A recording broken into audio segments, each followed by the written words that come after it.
Министерот за надворешни Никола Димитров има разбирање за барањето на Франција да се воведе нова методологија на преговори со Европската Унија за идните членки, а која би важела за Македонија.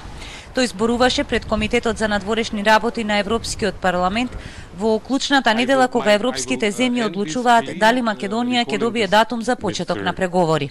We understand and support the French initiative to rethink and to reform the accession process itself. We think this is an important pillar of the enlargement policy, and the people of the region have nothing to lose if the accession process is with more scrutiny and more credibility, if it's more oriented about changes on the ground. We have nothing to gain if, let's say, the Council on Friday says, you're ready to join on Monday. We're going to be the same country. Димитров од комитетот каде се обраќа првпат по европските избори ги повика земјите членки да одобрат отварање преговори, бидејќи, како што кажа, земјата тоа го заслужува. Пораките доаѓаат во време кога Финска, која во моментов председава со Европската Унија, нуди компромис за француското противење. Предлогот на финското председателство е Македонија сега да ја добие одлуката за почеток на преговорите, а во која е задоволено барањето на Франција за промена на методологијата на преговарање.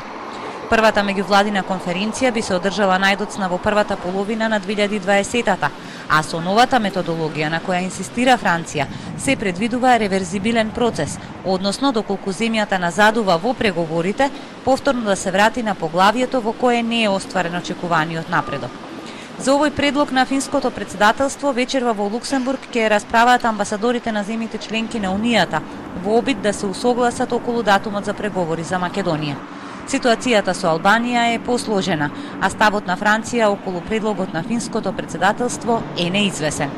Франција го смета сегашниот начин на преговарање за премногу технички и бара преговорите во иднина да бидат постепени, поконкретни во придобивките за државите за кои се однесуваат и реверзибилни во зависност од спроведувањето на реформите. Ако вечерва амбасадорите не се договорат околу датумот за Македонија, прашањето ќе се решава во Советот на министри утре во Луксембург, а ако и таму нема согласност, ќе решаваат шефовите на држави и влади на самитот што почнува во четврток во Брисел. За сега никој не се осмелува да прогнозира што би се случило ако Македонија не добие датум за почеток на преговори со Унијата, ниту пак дали Македонија и Албанија би оделе во пакет околу проширувањето или пак двете земји ќе бидат раздвоени на патот кон Европската Унија. Од Брисел за Телма, Марија Дивитарова.